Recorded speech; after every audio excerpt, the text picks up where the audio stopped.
الحمد لله رب العالمين والصلاة والسلام على أشرف الأنبياء والمرسلين وعلى آله وأصحابه أجمعين. رب اشرح لنا صدورنا ويسر لنا أمورنا وعقدة من لساننا يفقهوا قولنا. رب يسر ولا تعسر يا كريم، رب يسر ولا تعسر يا كريم، رب يسر ولا تعسر يا كريم. قال الله تعالى في القرآن العظيم: سبحانك لا علم لنا إلا ما علمتنا إنك أنت العليم الحكيم ولا حول ولا قوة إلا بالله العلي العظيم. وقال الله تعالى في القرآن العظيم: ومن أحسن قولا ممن دعا إلى الله وعمل صالحا وقال إنني من المسلمين. صدق الله العظيم. اللهم تحسنا بعزة وجبروت واتصمنا برب الملكوت وتوكل هذه لا يموت. اللهم اصرف عنا هذا وباء وقنا شر الرداء ونجنا من الطعن والطاع والبلاء بلطفك يا لطيف يا خبير إنك على كل شيء قدير. بسم الله الذي لا يضر مع اسمه شيء في الأرض ولا في السماء وهو السميع العليم. اللهم صل على سيدنا محمد عبدك ورسولك النبي الأمي وعلى آله وصحبه وبارك وسلم. Amma ba'du. Alhamdulillah, pertamanya kita merafakkan syukur kepada Allah Subhanahu Wa Taala kerana dengan keizinan limpah dan kurnianya dapat kita bertemu pada petang atau malam yang penuh barakah ini. Dan bagi memberkati kuliah kita, sama-samalah kita buka dengan umul kitab Al-Fatihah. A'udzubillahi minasyaitonirrajim. Bismillahirrahmanirrahim. Alhamdulillahi rabbil alamin. Ar-Rahmanir-Rahim. Maliki yaumiddin. Iyyaka na'budu wa iyyaka nasta'in. Ihdinas siratal mustaqim. Siratal ladzina an'amta 'alaihim ghairil maghdubi 'alaihim waladdallin. Amin. Amin amin ya rabbal alamin. Dan seterusnya diikuti kepada pengurusi surau, ahli jawatan kuasa surau, tuan imam, hadirin dan hadirat kekanda yang dirahmati oleh Allah Subhanahu Wa Taala sekalian. Apa khabar semua? Sihat? Alhamdulillah. Mudah-mudahan dalam keadaan kesihatan yang baik, molek dan sentiasa di bawah lindungan Allah Ta'ala, insya-Allah. Dan yang penting, sama-samalah kita berdoa semoga kita berada dalam keadaan sihat dan kekal sihat dan dijauhi sebarang wabak ataupun perkara-perkara yang melanda di negara kita, tuan-tuan, insya-Allah. Seterusnya, tuan-tuan yang dirahmati, hari ini kita sambung kita punya kuliah indahnya solat berjemaah. Yang hari ini cara memahami dalil berkaitan penetapan saf, ya, saf-saf yang telah ditetapkan, cara nak mengenali dalil-dalilnya, ya. Dalil ini maknanya bukti daripada firman Allah Subhanahu Taala dan juga hadis Nabi sallallahu alaihi wasallam, ya. Kita sekarang dah berada tahun 2021, ya. Semangat sikit supaya rajin berjemaah, tuan-tuan, ya. 2021, ya. Cerita kereta terbang tak ada lagi, biarlah, kan. Yang penting 2021 rajin kita berjemaah kepada Allah Ta'ala, ya. Kita menunaikan solat fardu secara berjemaah ini, insya-Allah. Okey.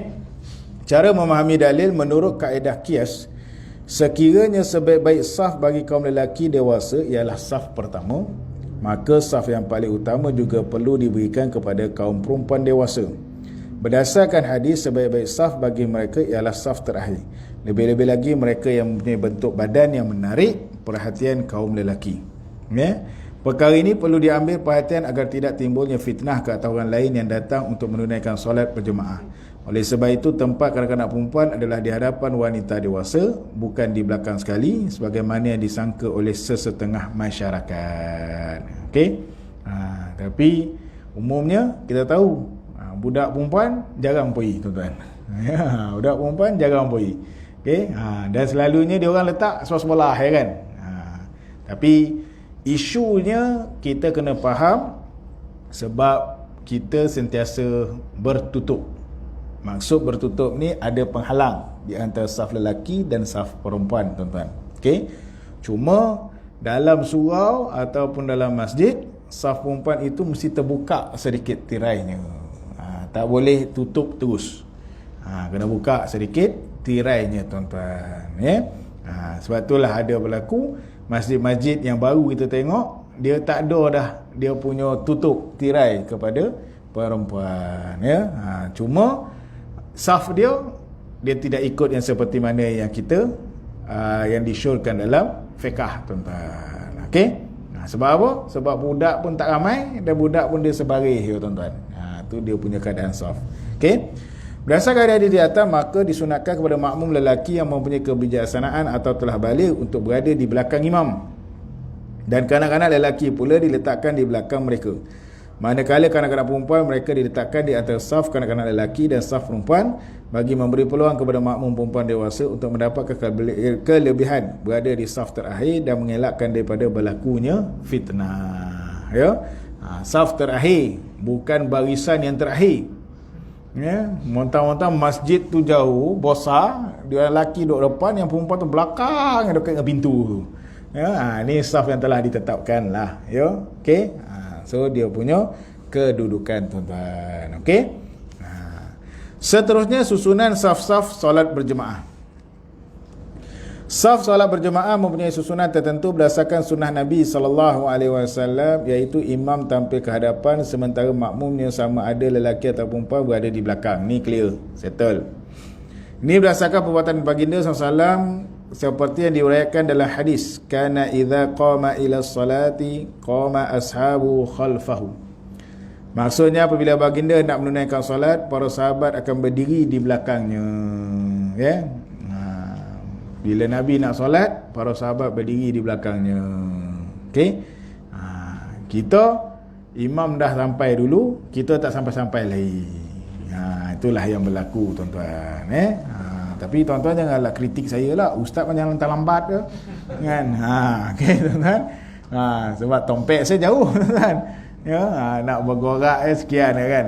Petang tadi mesyuarat AJK masjid di tempat saya tuan-tuan dirahmati. Sekarang dah jadi AJK masjid tuan-tuan. So jadi orang masjid lah tuan-tuan. Ya, okey, dapatlah bagi cadangan-cadangan yang kesesuaian kan.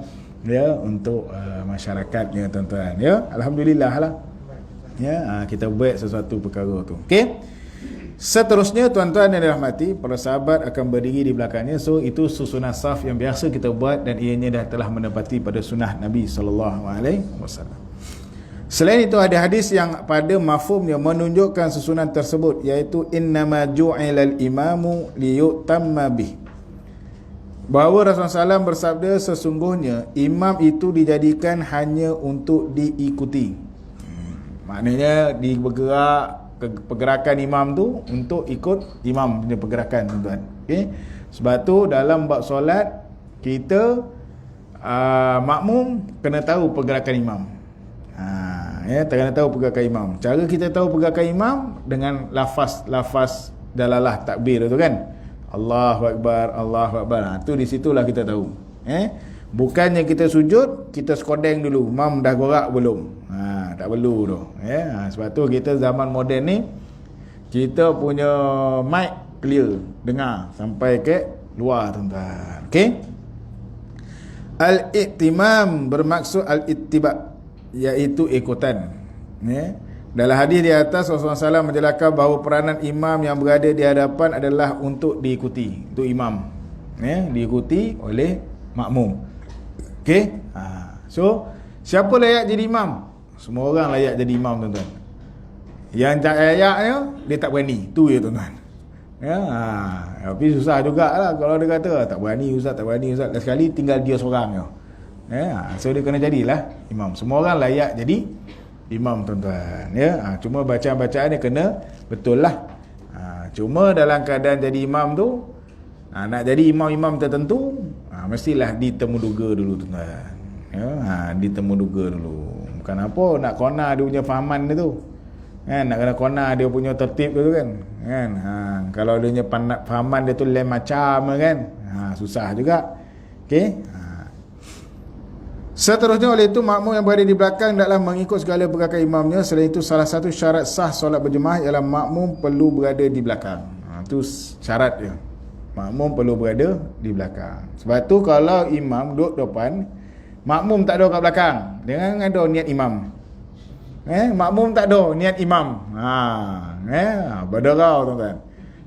Tapi kalau dia tak niat imam, tiba-tiba dia dah selesai takbir, ada makmum kat belakang. Tu pun tengoklah pukul berapa tu kan. Okay? So maknanya adalah jemaah ikut dia. Okey. Tompek kita tak ada masalah lah kan. Ya, kalau pergi topet, kalau pergi musafir tuan-tuan kan, nak pergi semayang, pandai-pandai lah. Topek-topek R&R tertentu, ya, kan, nak pergi kita gorak, lepas tu dah malam kan, dah gelap kan. Nak niat musafir, kan, berhenti ke R&R tu, ada lah surau kan. Tengok orang keliling, kita tak ada, kita pun berhenti semayang. Tiba tengah habis semayang, ramai lah jemaah kat belakang. Kan, keluar kereta tak ada. Fikir-fikirkanlah. Ya, wallahu alam tuan-tuan. Ya, tu yang kelakar tu kalau dengar cerita orang tertentu lah kan. Ustaz, kalau pergi R&R ni jangan pergi semayang, berderau. Apalah orang ni kan. Tapi kadang-kadang ada orang kata zaman moden tak ada benda-benda macam ni kan. Tapi wallahu alam, kita tak nampak, kita tak tahu, kita tak dengar, so no comment lah. Ya tuan-tuan wallahu alam. Seterusnya, oleh itu makmum yang berada di belakang dalam mengikut segala pergerakan imamnya. Selain itu, salah satu syarat sah solat berjemaah ialah makmum perlu berada di belakang. Ni clear, selesailah. Yang sentiasa kita lakukan. Seorang makmum lelaki atau kanak-kanak yang mumayyiz. Makmum itu disunatkan untuk berada di sebelah kanan imam dan ke belakang sedikit, iaitu hujung jari-jari kaki makmum berada di belakang tumit imam. Hujung jari-jari kaki makmum berada di belakang tumit imam. Kaki tumit dia kat sini lah, betul tak? So macam ni lah. Tu dia punya keadaan tuan-tuan. Okey? Tapi dalam situasi sekarang macam ni jadi sebab dia ada je penjarakan kan. Tapi dalam solat biasa, kalau saya berhenti mana-mana, saya pergi ialah sebelah dia tuan-tuan. Yang penting pakai mask. Tapi takat ni bila pergi sebelah dia macam ni, tak adalah dia garak macam ni pula kan. Okey. So fahamlah. So jagalah diri masing-masing tuan-tuan. Ya, basically kalau kita pakai mask, terjagalah tuan-tuan. Ya. So tengoklah orang yang di hadapan kita bila kita semayang macam mana tuan-tuan. Okey. So dalam fiqahnya, kaki tu dengan belakang tumit, jari kaki kita tu dengan belakang tumit sedikit. Okey. Untuk berjemaah, bukannya jauh sangat. Kalau makmum berada di kat belakang tuan-tuan, sini sikit. Okey. Clear jelas Sekiranya makmum selari dengannya berdiri di belakang atau di sebelah kirinya. Makmum selari dengannya. Selari. Kemudian di sebelah kirinya. Sembahyang belah kiri. Hukumnya makruh kerana bersalahan dengan sunnah. Hukum dia makruh. Solat dia sah tak? Solat sah. Hukum dalam dia berjemaah itu jadi makruh. Cuma situasi tertentu, waktu-waktu tertentu terpaksa lah. Sebab apa? Sebab yang imam tu dia duduk asak tepi kanan. Tu masalah tu. Dia asak tepi kanan kan. Dia orang nak berjemaah jadi dia asak tepi kanan. Nasib baik makmum tu tak alihkan dia ke tengah sikit. Makmum alih ke tengah sikit kan. Apa tiba dia pun cakap, kau apa kacau aku ni, aku tengah semayang ni. Kan? Okay. So dalam keadaan tu hukum dia makruh saja, tapi solat dia tetap sah. Keadaan ini adalah kerana ketika makmum berdiri manakala dalam keadaan duduk, menelentang dan mengiring. Ini telah disebutkan dalam syarat sah mengikut imam sebelum ini. Okey. Seperti mana daripada hadis Nabi SAW Sahih Bukhari yang bermaksud daripada Ibn Abbas radhiyallahu anhuma, katanya, aku bermalam di rumah mak saudaraku Maimunah. Maka Rasulullah SAW pun menunaikan solat isyak di masjid. Dan kemudian baginda datang lalu menunaikan solat 4 rakaat. Selepas itu Rasulullah SAW tidur. Kemudian baginda bangun mendirikan solat malam. Maka aku pun datang dan berdiri di sebelah kiri baginda. Melihat yang demikian itu, Rasulullah SAW pun meletakkan aku di sebelah kanannya dan menunaikan solat 5 rakaat dan seterusnya 2 rakaat. Okey. Selepas itu baginda tidur sehingga aku dapat mendengar dengkurnya, atau beliau berkata suara sewaktu tidurnya. Kemudian baginda keluar untuk menunaikan solat subuh. Ini sebagai dalil hadis Nabi SAW nak beritahu bahawa Nabi SAW berkiam. Itu satu, berkiam. Lepas dah kiam, tidur seketika. Ya, sama lah macam kita pun kalau buat qiyamul lail kan, sebelum subuh tu kita lolap dulu. Tapi masalah kan, okay, faham-faham sendirilah kan. Poi qiyam kat masjid surau handar dah berjemaah. Lepas itu ada waktu di antara waktu qiyam tu dengan subuh, dia pun balik rumah. Balik rumah harapannya boleh bangun subuh. Last sekali Zuhur yang bangun. Kan? Itu yang kadang-kadang berlaku tu.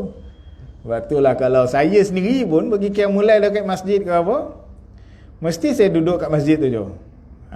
Kau tidur pun tidur dekat masjid tu. Lolap sikit. Lolap menyandar pun boleh kan. Tapi kadang-kadang tak ada dah. Dah jumpa kawan-kawan, tak ada tidur dah. Habis semua berita keluar. Kan?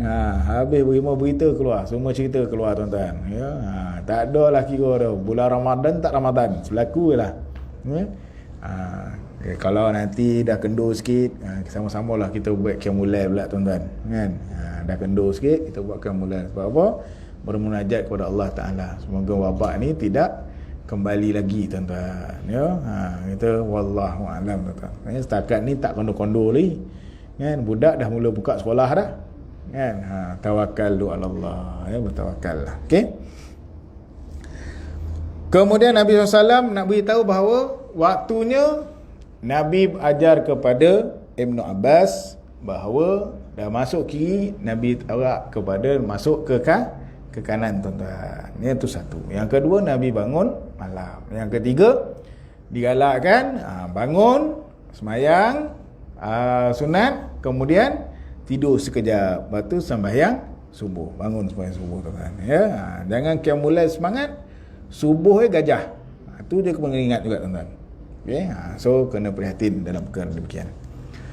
Ketika mereka hadir di atas, Imam Ibnu Hajar Al-Asqalani berkata, sungguhnya para ulama kami mazhab Syafi'i telah berkata disunatkan untuk makmum berdiri belakang sedikit daripada imam.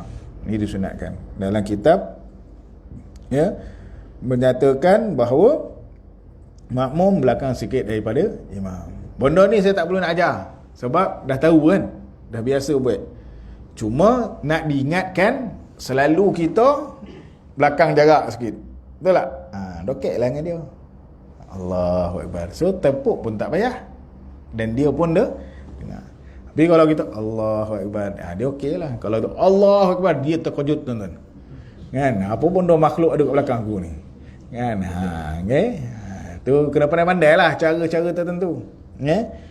Samalah dengan perempuan nak berjemaah dengan perempuan yang lain kan. Allah, jangan kuat-kuat sangat. Tapi dia pun yang imam kat depan tu pun muskil. Aku tak pernah semain berjemaah ni, tiba-tiba ada lah berjemaah kat belakang aku ni. Kan? Wallahu a'lam tuan-tuan. Okey. Melalui hadis ini juga kita boleh mengambil banyak intipati. Antaranya ialah sekiranya seseorang itu berada di sebelah kiri atau belakang imam, maka sunat baginya untuk berpindah ke sebelah kanan imam dengan tidak melakukan pergerakan yang banyak 3 kali berturut-turut. Boleh. Tu yang berlakunya pergerakan. Kalau kita dah masuk kiri, imam tu tahu, imam tu ganjak sikit, kita pergi ke kanan. Boleh pergerakan. Yang penting jangan lebih 3 kali berturut-turut tuan-tuan. Okey? Dia jadi lebih 3 kali berturut-turut ni bila jarak dah tu jauh. Tu jadi yang berturut-turut tuan-tuan. Okey? Ada orang tanya saya, Ustaz, sekarang ni dah saf jarak-jarak. Kalau seorang tu dah terkontut, siapa nak ganti saf tu? Kan? Nak kena break dance ke kanan ke kiri ke? Kan? Pada saya dan situasi sekarang tak perlu lah tuan-tuan. Maknanya orang yang kemudian tu datang lah untuk penuhkan pada saf yang demikian. Sebab jarak tu dikhawatiri akan melebihi daripada 3 langkah ataupun 3 jarak tertentu. Faham tapi dalam keadaan yang memang kita saf kita bertutup, terus je lah kita bertutup saf demikian, ya. Dan kita kena faham lah. So ni jarak dia. Tapi ada orang dia bega tu, dia tengok jarak-jarak, tiba dia selit di tengah ni kan. Nak buat macam mana kan. Dia selit tengah lah sekali, semua rapat-rapat dah sembahyang lah tuan-tuan, ya. Ada sekali saya pergi kat satu masjid tu, dia jangan seorang buat tau. Seorang buat, lepas tu yang lain pun kena buat tuan-tuan. Saya kat belakang pun saya follow buat kan. Itu yang tadi ya tu kan. Benda tu dah tanda dah jarak dah kan. Lepas tu seorang tu masuk tengah, dah semua ikut di tengah, saya pun ikut. Tu masalah tu. Kan? Semua salah kita seorang kat belakang kan. Okey. Tapi alhamdulillah lah, tak ada apa-apa. Macam orang sekarang ni ada tempat-tempat tertentu semain jenazah rapat-rapat saf tu tuan-tuan. Ya, rapat-rapat juga saf dia. Kan? So no comment lah tuan-tuan ya. Tawakal kepada Allah Taala. Okey. Tapi dalam ikhtiar kita hari ini, itulah dia. Kita jaga jarak untuk mengurangkan keadaan-keadaan tertentu. Okey. Sekarang ni pun kita wallahualam lah, bila dah bebas bergerak kan. Tuan-tuan tak bergerak, saya memang bergerak ke sana ke sini tuan-tuan. Bukan dokek, jauh lah tu tuan-tuan. Poi je, dah balik Poi tu, dah kata pula kawasan tu ada orang yang berkenaan, pergi singgah, dah berderau hati tu tuan-tuan. Ya, tawakal lah kepada Allah Ta'ala. Ya. Macam petang tadi, Jabatan Kesihatan telefon saya daripada Jabatan Kesihatan, berderau jantung saya. Kan, takut dia panggil tu apa, swab test tuan-tuan. Kan, tak ada ustaz. Saya tanya dia, kenapa, ada masalah COVID ke apa ni? Tak ada, nak suruh ceramah. Lega hati saya tuan-tuan. Tenang hati saya kan. Berderau, dulu kita derau bila scammer call. Kan, scammer call, polis call kan. Sekarang kita berderau bila kesihatan call tuan-tuan. Ya, kenapa? Sebab dia akan detect kat kita punya tu kan, My Sejahtera. Sebab tu saya kalau pergi masuk dekat My Sejahtera tu pun, saya takkan tengok bawah tu low ke high risk. Kalau high saya tak ada pergi, saya keluar balik kan. Tapi kalau dia tulis low, boleh pergi tuan-tuan. Saya pergi kat surau ni, alhamdulillah sentiasa low tuan-tuan. Ya, kenapa dia sentiasa low? Sebab jemaah dia cukup-cukup tu je datang tuan-tuan. Itu beza lah di antara topik lain dengan surau. Kan? Memang selamat lah tu. Alhamdulillah lah tuan-tuan. Tapi kalau tengok hotspot, berderau juga lah kan. Okay. Wallahualam tuan-tuan. Betul tuan-tuan, saya petang tadi. Yalah kan, kita dah payah-payah jalan ni, tiba dia call pahal pula ni kan. Okay. Dulu kita risau polis, scammer. Sekarang ni kita risau kesihatan tipun. Saya baik dia kata, tak ada ustaz nak panggil ceramah, logo hati saya. Kan? Okay. Seterusnya tuan-tuan yang dirahmati oleh Allah Ta'ala, tidak melakukan perkara banyak 3 kali berturut-turut, maka sunat bagi imam pula untuk menariknya ke sebelah kanannya. Makna menarik ni dia pun bergerak lah, bukannya dia tarik ceniang kan. Tapi ada istilah, orang Arab dah selalu buat, dia tarik.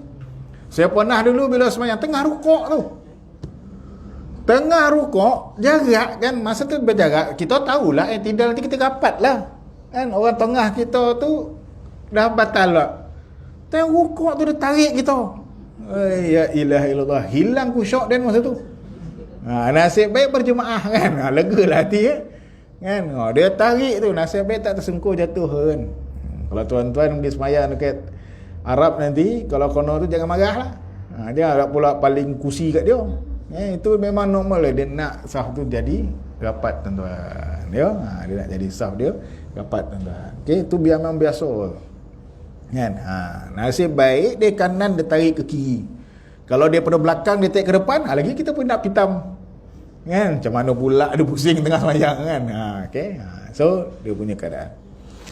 Seterusnya, makmum yang baru datang, kedudukan makmum yang berada di sebelah kanan imam. Ini gambar yang kita biasalah kita tahu. Makmum yang baru datang, apabila seorang lelaki datang, dia hendaklah berdiri di sebelah kiri imam dan terus mengangkat takbiratul ihram. Sekiranya ada ruang di hadapan dan di belakang, maka sunat untuk melakukan salah satu daripada 2 langkah berikut. Apa dia?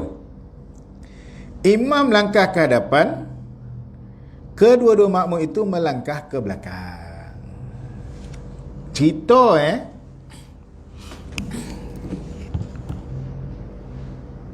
imam, makmum pertama.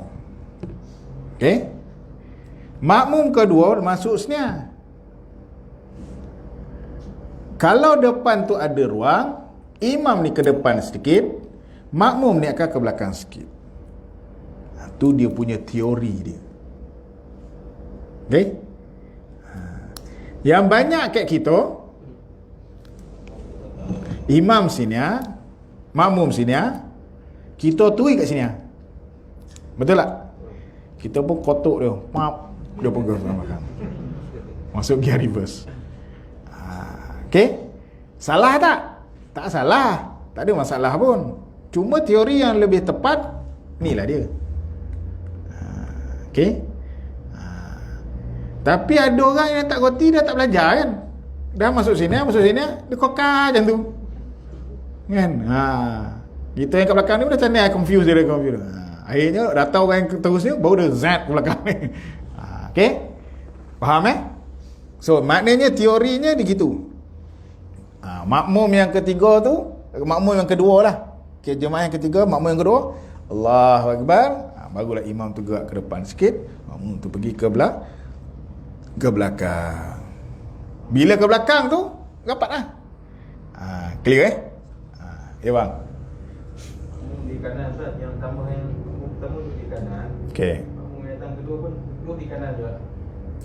Yang tu pun itu pun gagam jugalah tu. Okey. Itu pun gagam juga. Tapi pada kita, hukumnya tidak membatalkan solat. Cuma dari segi pergerakan tu tak mengikut teori yang telah ditetapkan lah. Okey. Kalaulah tempat imam tu memang sempit, itu masuk akal. Faham Dah bila dia dah ke kanan ni, dah muskil dah. Siapa nak belakang imam tu? Kan? Itu yang kita kena perbetulkan. Okey?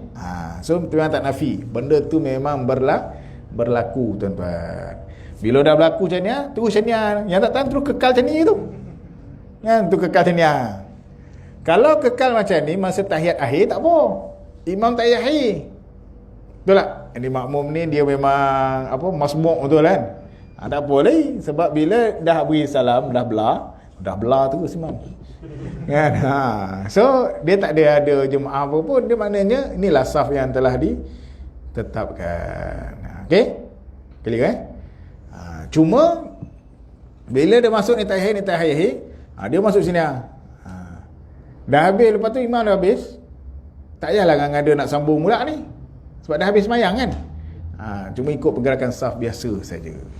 Faham tu maknanya kena belajar tu, yang kena tahu tu teori yang sebenarnya beginilah. Macam tadilah kita kata, bila imam tu dah berada pasak kat tiang kanan, kita berada di kiri imam sebab kita nak berjemaah, betul tak? Jadi kalau imam tu cerdik, dia ke depan sikit. Makmum tu tak cerdik, dia ke kiri lagi. Itu yang jadi masalah tu. Okey? Faham Cuma kalau boleh, kita janganlah risau sangat nak jadi imam. Bila dah semayang tu, duduk atas tengah. Mudahkan makmum yang seterusnya nak mengikuti kita. Okey? Clear Jelas. Apa tadi bang? Jadi bila imam pun berlaku juga, imam tak gerak ke depan sebab imam pun tak belajar. Kan? Imam pun tak tahu, betul tak? Yang ni biasa berlaku keadaan yang memang dia bukan memang imam bertauliah pun. Maknanya dia bukanlah imam yang diberi allowance. Kan? Okey. Jadi kalau dia tak boleh macam ni, imam tak ke depan, dia dua orang kena rapat. Dia punya inisiatif. Tapi yang paling sodih, dia seorang yang pergi sini, ni tak kau gerak. Itu lagi sodih ya. Mana nangis dia lepas sembahyang. Apa? Sebab tu kena belajar dalam bab saf demikian. Bondo ni kalau akan berlaku tuan-tuan, kat mana selalu? R&R. Betul tak? Kat masjid ruang besar. Jadi dia orang akan fikir nak berjemaah macam mana. Kat R&R ni tu lalulah. Seorang-seorang yang semayang. Dapat Ustaz Tengku memang suka menepuk mana-mana orang. Kan? Saya kalau menepuk tuan-tuan, saya tak menepuk orang tua. Sebab saya tahu melambek saya semayang nanti. Kan? Saya nopuk orang muda kan. Lagi copek semayang kan. Okay. Tapi silap topuk orang muda, lagi lama dia semayang kan. Itu bukan apalah saja nak gurau nak beritahu tuan-tuan. Okay. So dia benda ni dia kena tahu. Sebab benda ni berlaku dekat kawasan-kawasan kita tertentu, ke R&R lah, kat mana-mana kan. So lepas ni tuan-tuan yang datang ni janganlah risau. Duduklah macam ni, lepas tu macam ni. Dan insya-Allah akan datang bila semua dah tahu, maka teori kita ni akan dipermudahkan. Ya, macam dululah kan. Masa saya kecil-kecil dulu, kita belajar berjemaah pun saf kita memang jarak macam ni, betul tak? Jarak macam ni, tak pergi buka kaki ke tak? Tapi dah sekarang ni dah ramai orang tahu dia pergi rapat dengan kaki kan. Dah makin baik lah tu. Sebab tu saya suka, insya-Allah akan datang kita akan makin lama makin baik tuan-tuan. Benda ni akan teori kan. Mana dah tahu 10 tahun 20 tahun akan datang, ramai akan lebih baik tuan-tuan. So rakyat Malaysia baik, senang saya jadi Perdana Menteri masa tu. Kan? Tak ada lah kan. Saja aku kan. Okey.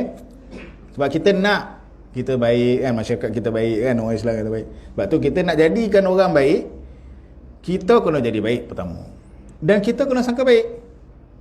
Hari ini ramai lagi ada orang nakal sebab kita ramai sangka nakal.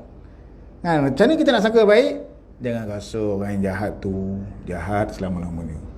Kan, orang yang tak betul tu tak betul lama-lamanya. Sebab kadang-kadang orang yang tak betul tu sebab dia jahil. Kita pula yang cerdik tak betul. Tu bukan jahil lah tu, juhalak dah tu. Kan, dah tak apa jadi dah.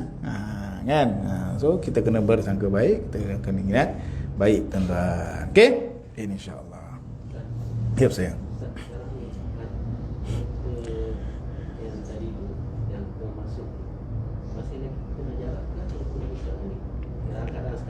Dalam keadaan sekarang kita boleh sesuai jarak.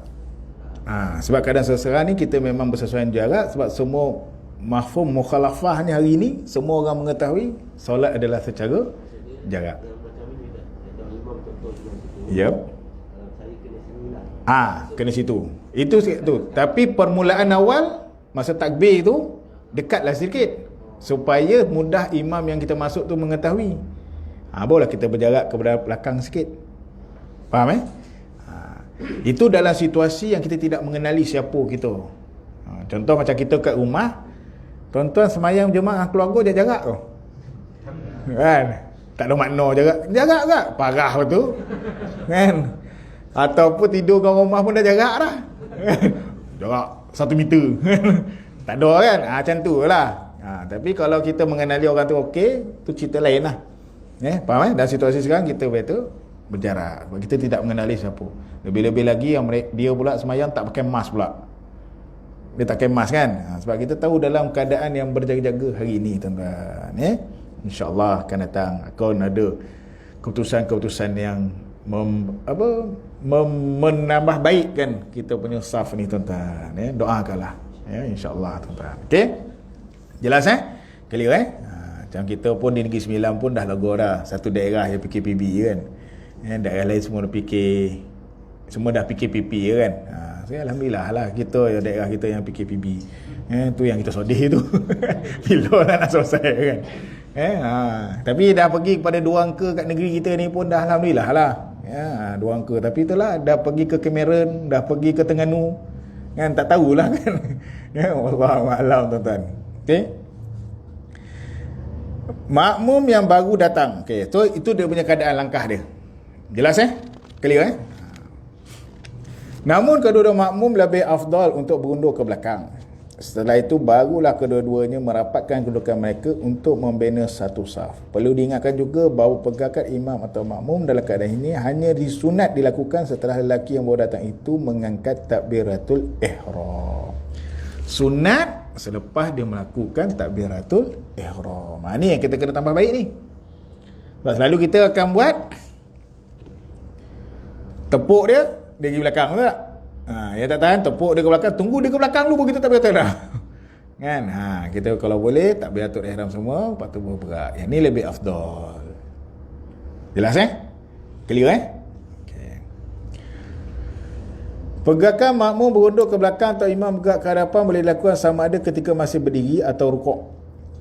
Masa berdiri atau rukuk boleh buat. Tetapi pengunduran makmum ke belakang adalah lebih afdal berdasarkan hadis Jabir yang akan disebutkan nanti. Satu perkara lagi perlu diambil perhatian. Sunat bagi kedua-dua makmum yang baru membina saf di belakang imam untuk memastikan agar jarak di antara tumit mereka dari tumit imam tidak melebihi 3 hasta. Jika terlebih, hukumnya adalah makruh. Dan perbuatan ini akan menyebabkan mereka tidak memperoleh fadilat berjemaah dan pahala sutrah menghadang di hadapan solat. Hasta macam mana? Ni panggil apa? Selengan. Sedepa? Depa yang ni kan? Hasta sini sampai sini, betul? So 1, 2, 3 tu saf yang kita tu. Tak ada. Tak ada pembaris, pakai hasta. Kan, hosah betul. Kan, kilometer tak ada, pakai kaki. Nah, itu lagi muntah nak kira. Kan, okay? Macam kira batu kan. Tuan-tuan boleh kira batu ke tak? Saya tak boleh lah. Memang tak reti dah kira batu. Kan? Tapi kadang-kadang ada soalan anak-anak ni kilometer ke batu tu yang letih ni ngira tu. Kan? Wallahualam tuan-tuan. Okay? Kalau jumpa orang lama, ustaz jalan sikit 3 batu setengah sampai. Aku mikir macam mana 3 batu setengah kan. Kalau cakap 1 kilometer ke 3 kilometer senang kan. 3 batu setengah hari ni kira orang dulu kan. Okay? Wallahualam. Okay? Kalau tuan-tuan ada cakap dengan saya macam tu, maknanya tuan-tuan orang dulu. Tunggu masa je lah. Ya. Okay. Mereka tumit imam tidak melebihi 3 hasta. Fadilat berjemaah dan pahala sutrah penghadang di hadapan solat. Oleh sebab itu, sekiranya ada orang ketiga yang masuk untuk berjemaah bersama mereka selepas mereka membina saf yang melebihi 3 hasta daripada tumit imam, maka orang tersebut hendaklah menarik mereka ke hadapan sedikit. Jika mereka berdua enggan, maka orang ini perlu berdiri di sebelah kanan imam dan solat di situ untuk mengelakkan dirinya daripada perkara makruh yang boleh mengakibatnya tidak mendapat fadilat berjemaah. Namun sekiranya beberapa orang datang serentak, mereka berhak membina saf pada kedudukan antara imam dengan saf yang melebihi jarak 3 hasta itu. Mana serentak macam biasalah. Imam dah ada, makmum kat belakang tu. Okey. So kita tahu keadaan demikian ya. So clear jelas dan gambar yang ditontonkan tu tuan-tuan tengok je lah. Makmum kedua baru tiba dan mengangkat takbiratul ihram. Makmum pertama dan kedua berdiri seperti kedudukan di atas. Makmum kedua kemudian hanya menepuk bahu makmum pertama. Ni istilah panggil tepuk-tepuk. Tapi kalau dah tahu semayang berjemaah tu tak payah ngada nak tepuk-tepuk tu. Okey. Jaranglah orang dia tak perasan. Tapi kalau ada khusyuk sangat memang tak perasan lah. Kan, wallahu alam. Okey. Kedua-dua makmum mula bergerak ke belakang. Maknanya dia bergerak ke belakang. Jangan pula sobut baris, satu langkah ke belakang, siap. Parah nama tu. Okey, tak payah. Terus dia bergerak. So benda ni dia kena tahu. Langkah dipastikan tidak melebihi 2 kali berturut-turut. Kedua-dua makmum merapatkan kedudukan di dalam saf yang baru. Kenapa dia sebut kedua-dua kali berturut? Sebab nak merapatkan tu jadi ketiga tuan-tuan. Okey? Jelas tapi langkah kita ke belakang tu sofa boleh. Kita dah biasa memahami. Okey? Ada pertanyaan? Ada tak apa pertanyaan? Tak ada. Sedikit lagi tuan-tuan dirahmati oleh Allah Ta'ala. Kanak-kanak lelaki mumayyiz masuk ke dalam saf. Dah isyak ke? Terus belum. Tak apa, sikit lagi. Isyak 8.32 Lelaki mumayyiz masuk ke dalam saf. Sekiranya saf solat telah sempurna mengikut tertib yang ditetapkan, kemudian ada beberapa orang kanak-kanak lelaki yang mumayyiz tampil ke hadapan untuk memenuhkan ruang kosong di ujung sebelah kanan atau kiri saf lelaki dewasa itu, maka janganlah dihalang. Ni yang saya dah beritahu sebelum ni kan. Janganlah nak halang. Janganlah. Kalau dah potong belum? Ini yang banyak berlaku ni. Dia tak bercakap. Budak tu langsung derau ada kan.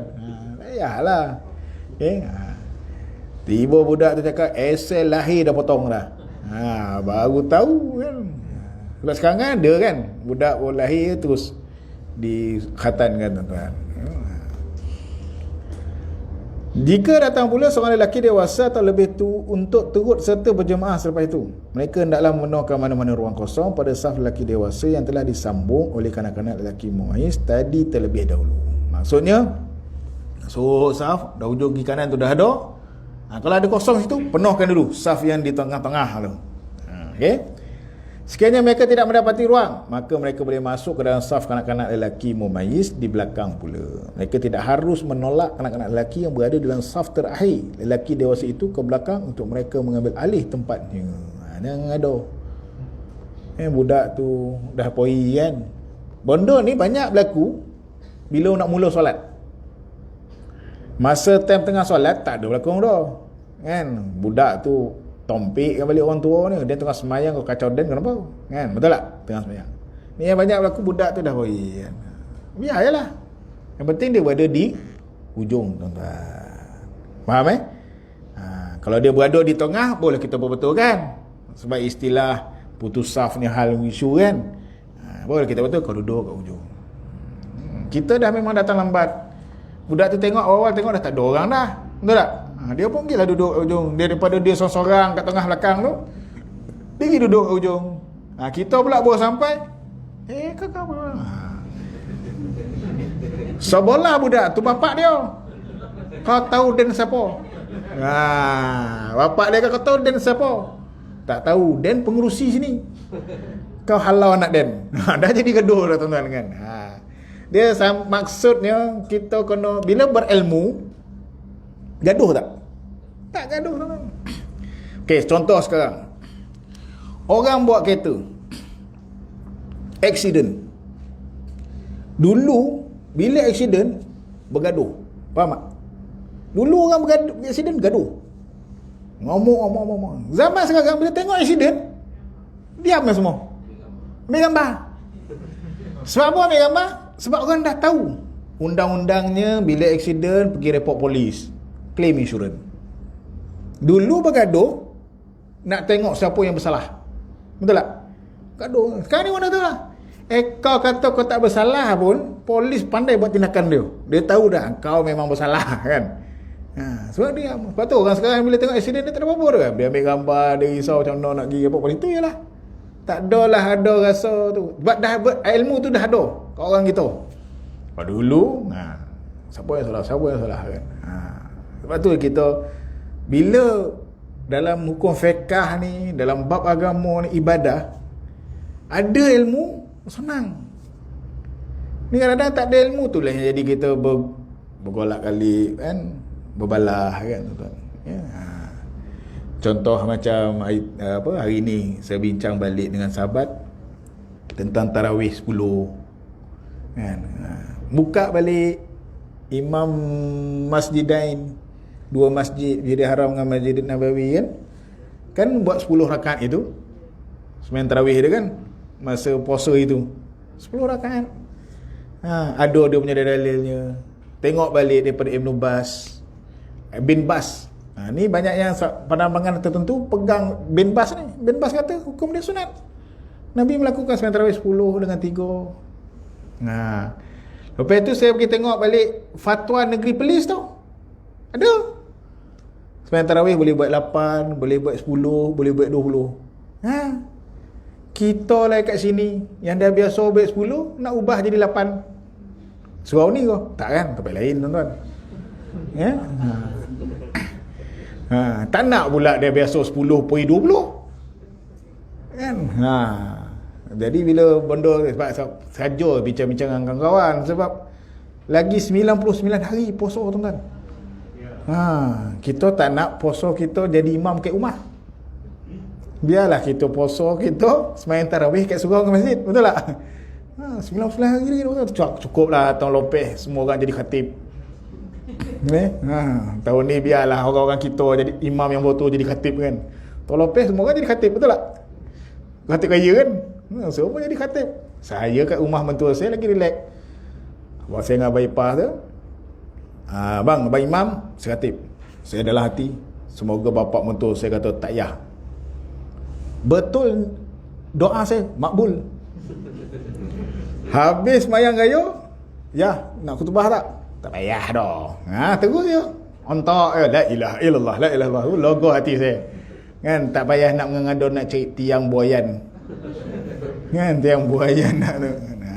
Okay, kita doakan semoga Ramadan kita cantik kan. Kita tak naklah berlaku yang seperti tahun lepas tuan-tuan. So jagalah diri kita. So kena persiapan tu.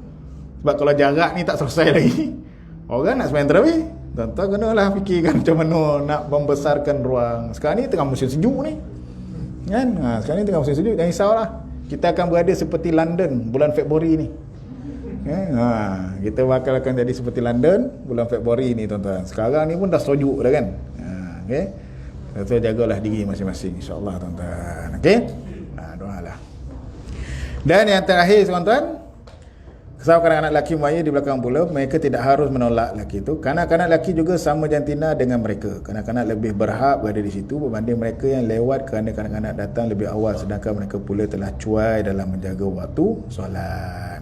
Dalam perkesahan ini nak memberi ruang bahawa kita ni janganlah nak bergaduh-gaduh sangat. Faham So yang kita tahu kanak-kanak tu kita letak dia di hujung. Itu lebih. Dan kita janganlah, kita dah tahu kita lewat, kita kena redha lah kelewatan kita. So kena faham keadaan tu. InsyaAllah bila semua memahami, benda boleh diselesaikan dengan sebaiknya. Seperti mana saya sebut, ada ilmu, insyaAllah tuan-tuan. Okey? Ilmu kita ni luas tuan-tuan. Okey? Jelas Clear So clear dalam keadaan pergerakan makmum-makmum yang ada bersama kita tuan-tuan. Dan yang paling kita sedih sekarang ni, kita risau jangan sampai satu peringkat imam tu adalah budak mumayyiz. Itu paling kita risau. Faham maksud saya? Maksud pakcik yang datang jadi Bilal, yang budak mumayyiz tu jadi imam. Sebab apa? Dia tinggal 2 orang yang berjemaah kat masjid dan surau. Sodih gitu. Sekarang ni tuan-tuan ada, alhamdulillah kan. Itu kita paling sodih. Dan paling kita sodih lagi, tak ada orang dewasa, betul-betul budak mumayyiz tu sembahyang. Itu paling kita risau. Kenapa? Kita nak supaya rumah Allah sentiasa diimarahkan. Faham jelas maksudnya? Doakanlah yang terbaik. Okey. Jadi saya rasa sekadar itu saja perkongsian kita. Saya mohon maaf sekiranya ada masalah dan silap. Boleh maafkan saya tuan-tuan. InsyaAllah akan datang kita akan sambung lagi perkongsian kita yang berkaitan. Dan yang baik itu daripada Allah Ta'ala. Yang lemah dan kurang itu kelemahan saya. Dan saya akan cuba perbaiki menjadi lebih baik tuan-tuan. Dan saya mohon semua tidak putus-putus sentiasa berdoa kepada Allah Ta'ala. Allah beri perlindungan kepada kita sebagai hamba-Nya yang kerdil, hanya mampu berdoa dan berusaha kepada Allah Ta'ala. Okey? Jadi sekadar itu saja perkongsian saya. Tingkatkan prestasi, kurangkan kontroversi. Tingkatkan ma'ruf, tinggalkan mungkar. Kita tutup dengan tasbih kafarah dan surat Al-Asr. Subhanakallah wa bihamdika la ilaha illa anta bismillahirrahmanirrahim dan akhir kalam wabillahi taufiq wa hidayah. Assalamualaikum warahmatullahi taala wabarakatuh.